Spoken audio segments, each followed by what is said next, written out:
Hello and welcome to another episode of Canadian Stacking. Today I've come up with a couple of topics that I think might catch your interest. One of them is something that I think is maybe a tad bit unique, and my thoughts on the 14th Amendment and the fact that I think Joe Biden might actually use the 14th Amendment if the U.S. government goes into default. Why do I think he might use this? Well, he might say that not raising the debt ceiling is an insurrection action, and he may take it upon himself to basically use the 14th Amendment and its powers to override what's going on and not allow a debt default, or maybe he will allow a debt default.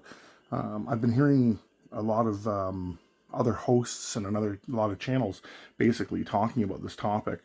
I don't know what you think about it, but it does concern me if the executive branch were to step in and use the 14th Amendment to try to override the due process, and it could trigger some serious problems down in the States, and that is of great concern. And one of the reasons why I think that this might happen is Jared Bernstein, head of the Economic Council for the Biden administration, wants to end the U.S. as a world reserve currency. He stated that in a meeting. Now, what exactly would this mean?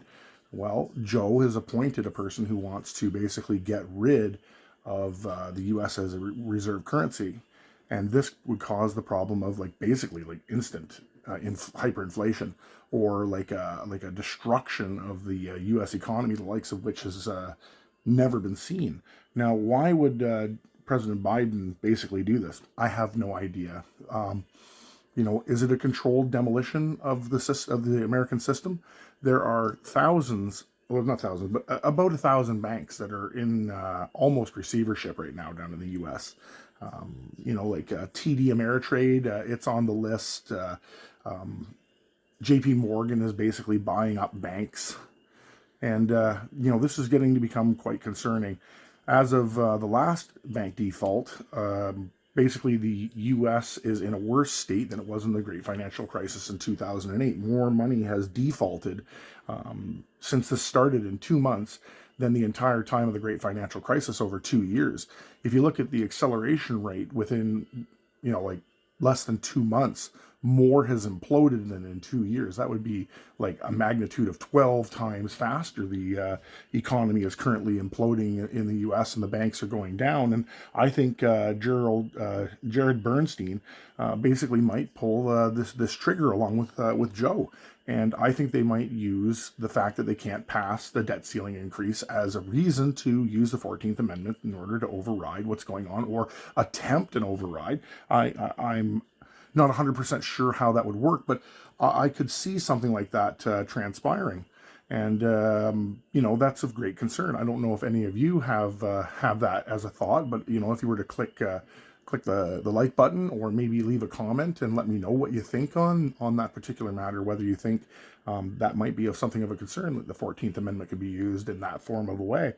And that President Biden might do this in conjunction with Jared Bernstein. Like, Janet Yellen's already basically broke. She doesn't have any more, currency to throw at this debt party that's going on. And we've got, the savior, Jerome. He's raised the rates like we all knew that he was going to do. And, what's he going to do? He can't pause. He can't do a cut.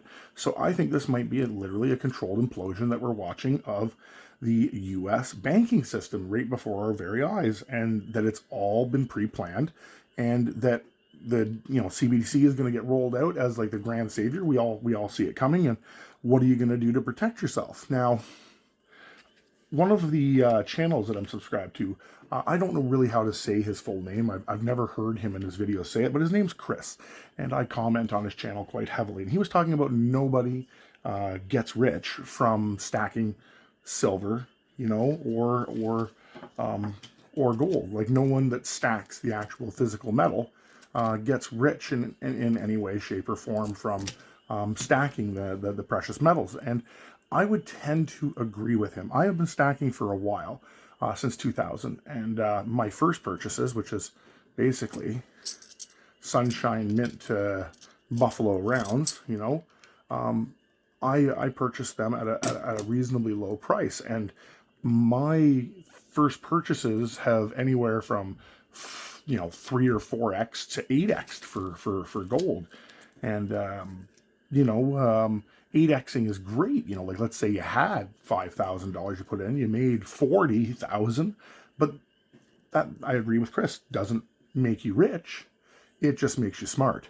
Why would you store your extra fiat in the banking system when you could store it in, physical hard asset? This protects you from like stock market crashes. This protects you from a whole bunch of things. This is house insurance. Like think of this as like your financial house insurance. Don't think of it as a get rich scheme. When I first started stacking, I was listening to all kinds of stuff truck driving in Toronto, and I was listening to them talking about how buy silver, it's gonna explode. It's gonna go to the moon like in the 1980s. We're gonna see like a 50x. And if silver were to fix 50x, let's seriously think about this. Right now it's around $25 American, 33 Canadian. Let's say that at 10x, that'd be $300, ish. Or let's say at 20 or 30x to 1,000, like what Chris says. What would that mean? What would that mean for Canada? What would that mean for the United States? What would that mean for the Western world? Well, that would mean, the US dollar as we know it has collapsed. It's turned into not any form of a store of wealth. And that would mean that our countries are not doing well, because your silver is supposed to be an insurance. This is supposed to make it so that I can purchase something in the future and I don't have to worry about my fiat. This is to protect me from that. So like this would purchase me, like let's say 4 cases of Pepsi. You know what I mean? Like that's a great thought. If I go back a while ago, this would purchase me 4 cases of Pepsi back in 2000. So it has, preserved its wealth. The same as gold has done the same. This is a preservation of your wealth, not a way to, basically, as Chris said, get rich. And I've made good gains since 2000. But realistically, do I see silver, moonshotting and the American system staying stable? No, not really. What would happen to the price of your standard electronics or a car or anything else for that matter? Right now, our biggest concerns are what's happening around the world. We have 2 major theaters that seem to be building up. We have one in Europe. We all know what that is, and that's not looking so great right about now. And we have what's going on in the Strait, and I'm not going to name names because we all know what happens if you name things, but we're a smart community. We understand what's going on. And if something were to kick off in the Strait, the prices of everything would skyrocket. Silver would be moonshot, but I don't think it would buy you anything more. Like Chris was saying, nothing makes you rich. Now, in a debt crisis, what can make us rich? What could help us get through it maybe better than our precious metals? Perhaps you were to pick yourself up extra food. I know for a fact in hyperinflation, there's been circumstances in Zimbabwe and Venezuela and, Weimar Germany, where you were able to actually trade food for physical assets. People get hungry, and, you can't technically eat this. You can maybe trade for something if someone sees this as better value than their food at the time. They have an abundance. Well, why wouldn't you want to be that person with the abundance, 6 months or a year of stockpiled food? And maybe you could go out without, a few tins of tuna, a box of rice, maybe some flour, and you could trade it. And you could trade it for, stacks of silver for after all of this has transpired and gone down. Like, hopefully everything would be able to stabilize itself. And you'd be able to come out ahead. Honestly, I don't view, like I said, silver and gold as anything other than insurance. This provides me a means to escape the death of a system.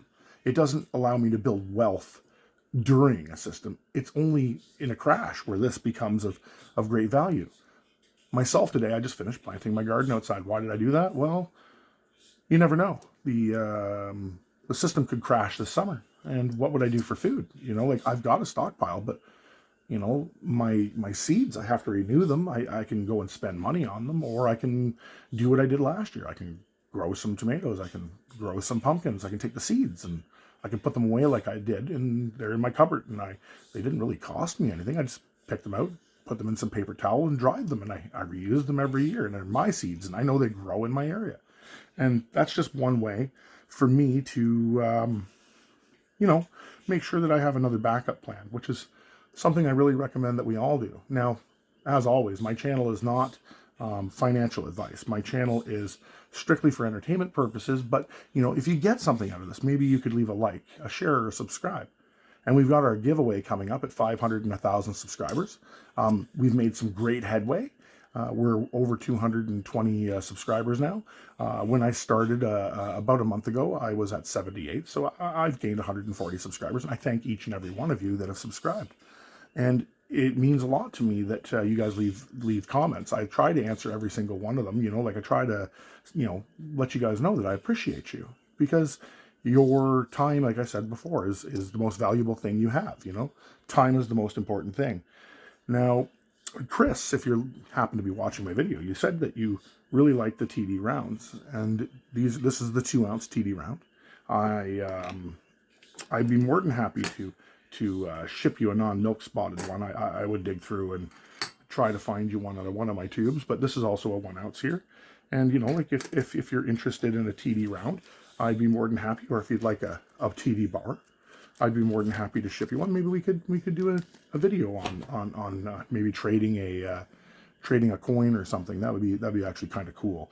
But once again, I appreciate everybody that's watching currently, and like always, like, share, subscribe, and until next time, this is Canadian Stacker saying thank you very much for watching, and I hope that your week is great, and I'll put out another video soon. Until next time, have a great day.